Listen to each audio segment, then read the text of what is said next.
Mark, what is one piece of investor relations material or pitch materials that has made the biggest impact in your conversation rate and working with investors compared to maybe before you previously used it? So when we got started back in 2006, there was no general solicitation. So it was a 506B offering and a PPM. And honestly, it was really all word of mouth. Friends and family, it started out that way, and then obviously from there it was referrals. So when we have now, through the recent legislation from the Obama administration, been able to do a 506C where we can generally solicit.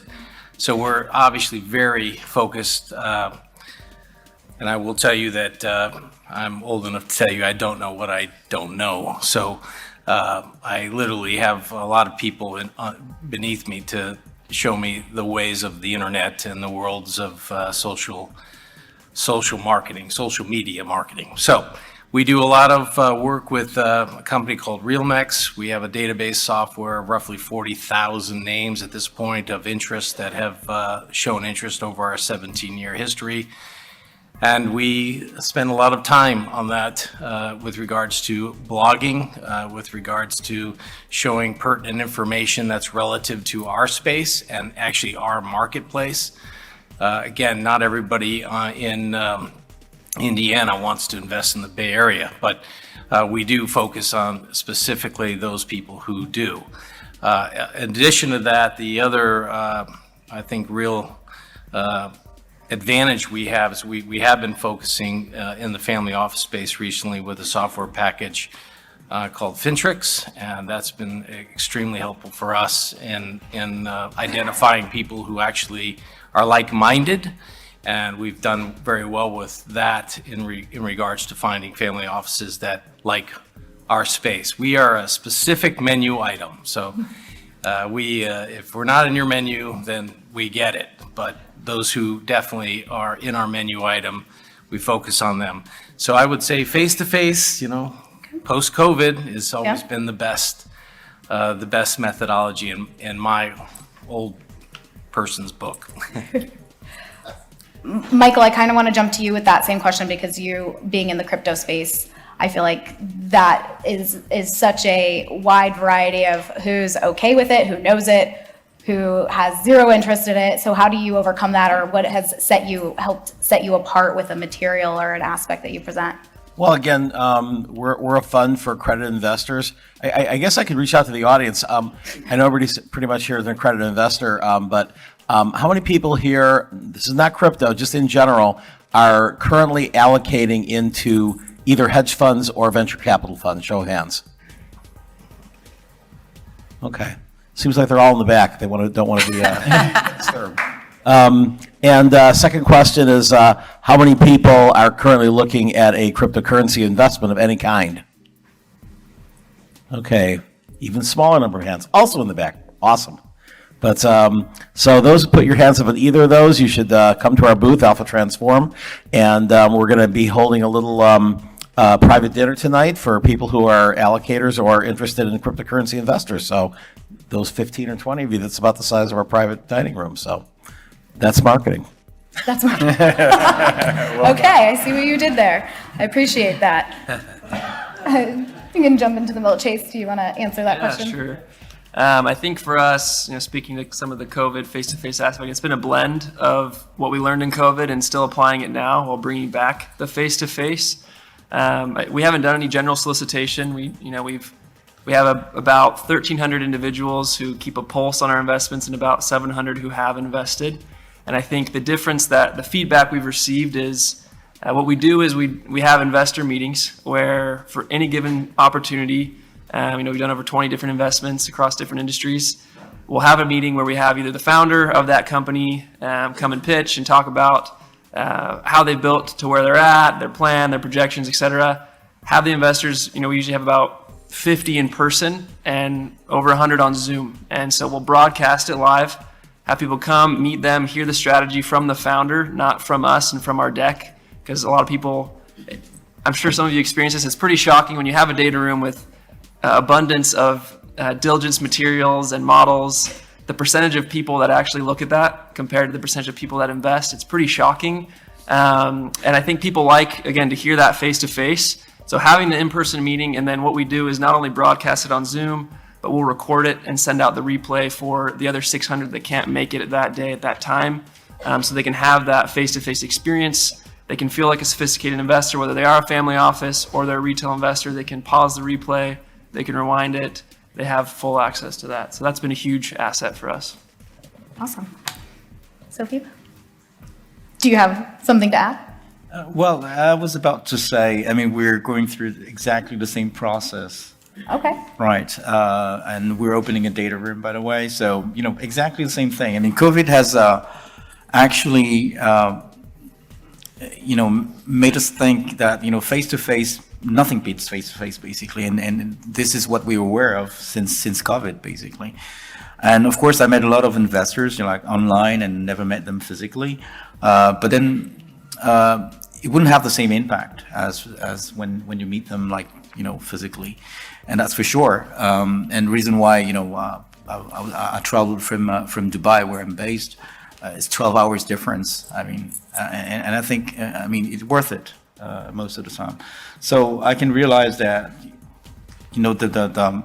the conversion rate, like the engagement rate, is higher when you meet people face to face, basically. So exactly the same as just you mentioned. Yeah.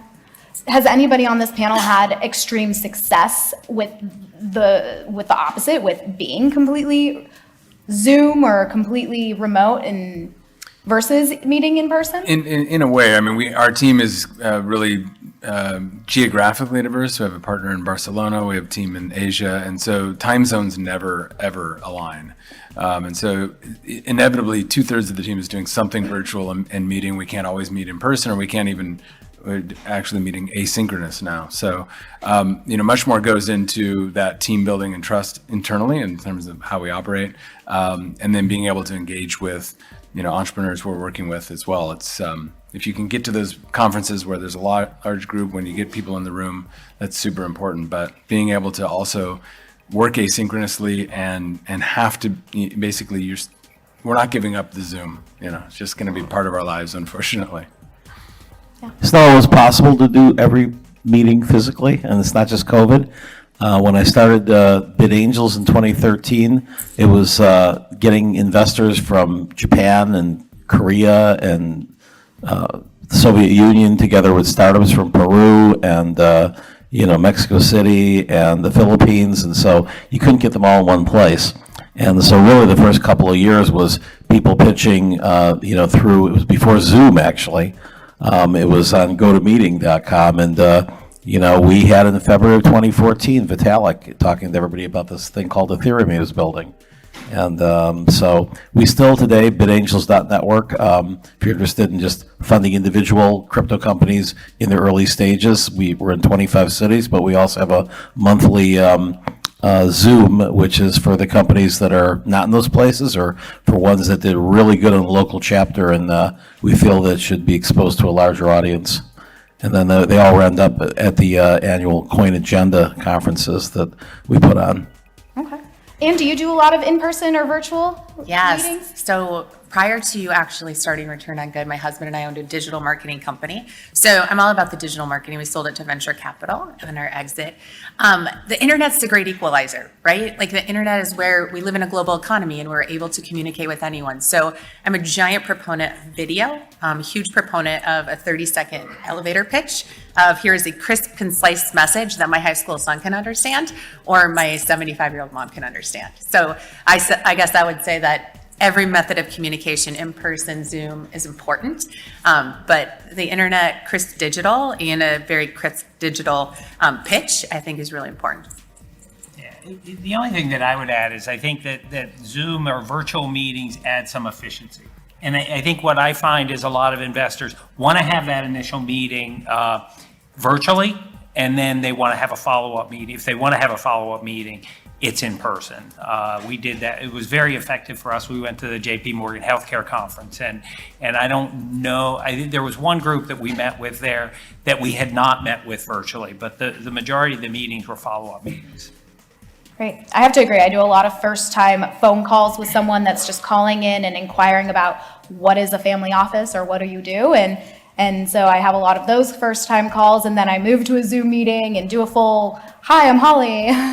Nice to put a face to a name, and those go a long way, and then finally getting to meet everyone in person at these events that we host, so good to hear that. We do have about 4 minutes left of this panel, so I want to open up and see if anybody has any questions, because this has been some great conversations happening up here, and is anybody out there struggling with their opportunity and have any specific questions about how to just get to that next step or that next level that anybody can ask the panelists up here? Everybody's perfect. Everybody's raising. I'll share their one hand? thing quickly while people are thinking about questions to ask. Back to this kind of, you were asking about how to present and package and communicate what you're doing. One of the things, because we're very, very early stage, and we're really investing in a category change of new capital that's moving into climate, environment, and natural assets. And so our portfolio is very diverse. So being able to find an aggregate number that kind of represents the traction of the portfolio was super important for us. We have 19 investments thus far. It's a pre-seed strategy, so there'll be ultimately 60 tech projects in the fund. And how do you come to understand those when they come from renewable energy to forestry and all these other areas? So being able to say what was the net new demand across the portfolio from inbound LOIs, memorandums of understanding, or actual sales traction, and then being able to talk about the net new supply that people were bringing on market via acreage, like basically how much of the planet is our technology touching, and being able to put those two together. We have 130 million in net new demand coming into all of the portfolio, was a great way to shorthand what's happening across 20 different companies. Great. Did anybody have any questions? Perfect. Over here. Okay. Hello, everybody. My name is Jazam with the Nest Egg Builder, and my question is for Chase. Hey, Chase. I was totally impressed with how you mentioned that you raised $500 million in 3 years. Can you share some insight or some tips as to how you and your team were able to accomplish such a goal? Yeah, Great absolutely. Yeah, I think, again, it goes back to the innovation in marketing, but it starts with finding great deals. We like to view investing as having great returns, great investments it's kind of like the bare minimum to participate. Obviously, if these people didn't have great investments, great opportunities, they would or will go out of business. All of us would. Like inevitably, you won't stick around if you don't have good returns. That's the bare minimum to participate. So I think viewing that as, okay, that's the bare minimum. Now, how do we excel? And so that's where that innovation in marketing has come into place. And it's getting feedback from investors and saying, hey, how could we make this easier for you? Again, to the data room, for the small percent that actually look at those materials, it's what do you want to see in the data room that's not there? What outputs are easy for your team to digest for our family office clients? And for our retail clients, it's having the simplified materials, it's having the videos, it's having the replays, it's having a one-page summary that people can see. And then I think, honestly, you have to view it also as a bit of a sales funnel in the sense that people need follow-up, they need communication, they need deadlines. We'll often create arbitrary deadlines because people without a deadline, they just don't act. And so it's having that and helping people move along, following up, not being overbearing. It's, hey, you watch the Zoom meeting, any questions we can help answer. Hey, reminder, our wire deadline is next Friday by 5 p.m. end of day.